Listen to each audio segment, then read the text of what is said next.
నమస్తే, welcome to Leo. మనతో ఉన్నారు సీనియర్ జర్నలిస్ట్ హేమసుందర్ గారు. సార్ నమస్తే. నమస్తే అండి. సార్, ఏఆర్ రెహమాన్ గారు ఆయన యొక్క మ్యూజిక్ కావచ్చు, ఆయన పాటలు కావచ్చు, ఇప్పటికీ 90s కిడ్స్ నుంచి ఇప్పటిదాకా కూడా ఆయన పాటలు సెన్సేషన్ అనే చెప్పుకోవాలి. కానీ అనుకోకుండానా లేదంటే మనకు కావాలని అని చెప్పేసి ఈ వ్యాఖ్యలు చేశారు తెలియదు. కానీ ఏదైతే కేంద్రంలో ప్రభుత్వం మారిన తర్వాత నాకు అవకాశాలు రావట్లేదు అన్నట్టు ఒక వ్యాఖ్యలు ఏదో చేశారు.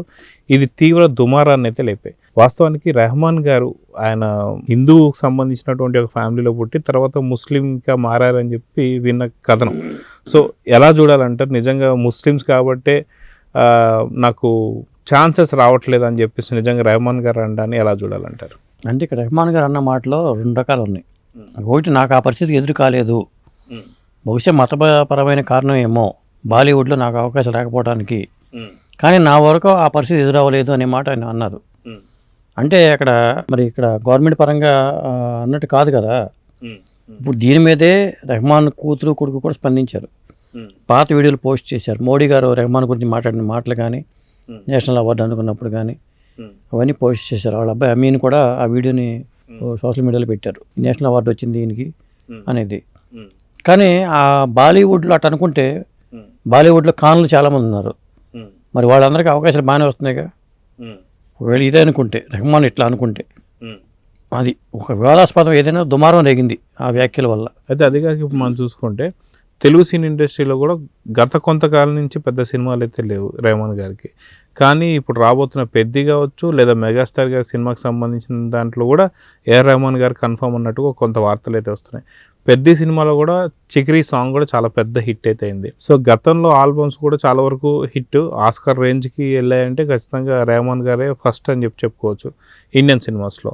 సో గతంలో వచ్చిన స్లమ్ డాగ్ మిలియనీర్కి సంబంధించి కూడా మ్యూజిక్ డైరెక్టర్ రెహమాన్ గారే. సో ఇంత పెద్ద మ్యూజిక్ డైరెక్టర్ ఆయన దగ్గర నుంచి ఇలాంటి వ్యాఖ్యలు మేము వినకూడదు అనుకున్నాం, కానీ ఇలాంటి వ్యాఖ్యలు వినాల్సి వచ్చిందని చెప్పి కొంతమంది అంటున్నారు. దాన్ని ఎలా చూడాలంటారు? ఇప్పుడు ఆయన ఏమంటాడంటే మతపరమైన కారణాలు కావచ్చు బాలీవుడ్లో అవకాశాలు రాకపోవడానికి. సెంట్రల్ గవర్నమెంట్, కేంద్ర గవర్నమెంట్ ఉందా అనే మాట కన్నా బాలీవుడ్లో నాకు అవకాశాలు రాకపోవడానికి అట్లా అనుకున్నప్పుడు ఎక్కువ మంది ఖాన్లు ఎక్కువ మంది ఉన్నారు కాబట్టి వాళ్ళు ఎంకరేజ్ చేయాలి, మనవాడే రెహమాన్ అని వాళ్ళు ఎంకరేజ్ చేయాలి. కానీ అట్లా జరగట్లేదు కదా.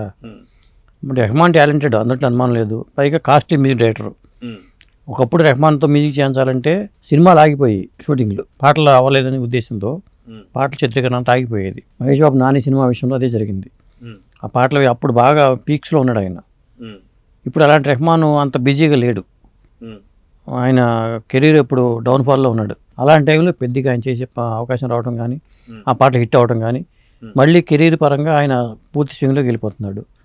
ఆయన మళ్ళీ ఎదుగుతున్నాడనే ఉద్దేశంతో కొంతమంది దుష్టశక్తులు ఆయన దెబ్బ కొట్టడం కోసం ఈ విధంగా ఒక విధమైన, ఇవాళ సోషల్ మీడియా చేతిలో ఉన్నప్పుడు వైరల్ చేయడం పెద్ద ఈజీగానే అయిపోతుంది, ఏదైనా వైరల్ చేయొచ్చు. దీన్ని కవర్ చేయడానికే పిల్లలు సపోర్ట్గా వాళ్ళు నిలబడ్డారు. ఏదేమైనా కానీ రెహమాన్ను నా పరంగా అలాంటి ఇబ్బందులు ఎదురవ్వలేదని చెప్పాడు ఆయన. నేను బాలీవుడ్లో చేసినప్పుడు కూడా నాకు ఎట్లాంటి ఇబ్బందులు ఎదురవ్వలేదని చెప్పారు. కాకపోతే మోడీ గారి గవర్నమెంట్ అనేది ఇక్కడ అసలు అప్రస్తుతం.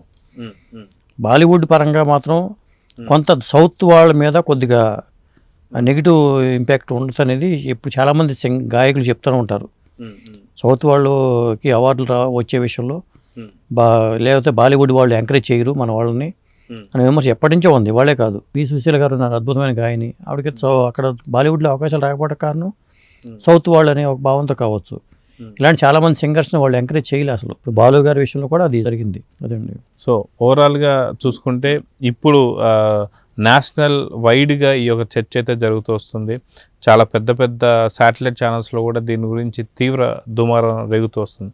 సో దీనికి మళ్ళీ ఏఆర్ రెహమాన్ గారు మళ్ళీ ఒకసారి స్పందన ఇచ్చుకుంటే మంచిది అంటారు. అంటే ఏం చెప్పి ఖచ్చితంగా ఇచ్చే అవకాశం ఉంది. ఇప్పుడు గతంలో జరిగిన మోడీ గారు ఈయన గురించి ఏం మాట్లాడారు అనేది ఒక వీడియో వైరల్ చేస్తున్నారు.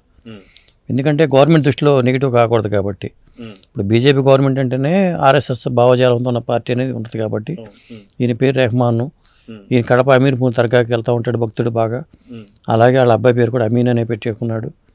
కాబట్టి కొంత ఆ భావజాలం ఉన్నా కానీ ఆయన ఏమన్నాడు, నాకు మన ఇండియా అంటే నా కన్న తల్లి, ఆ మాట కూడా వచ్చినాయి అక్కడ. కాబట్టి ఇదే మాటలతో వీడియో కూడా రిలీజ్ చేసే అవకాశం ఉంటుంది.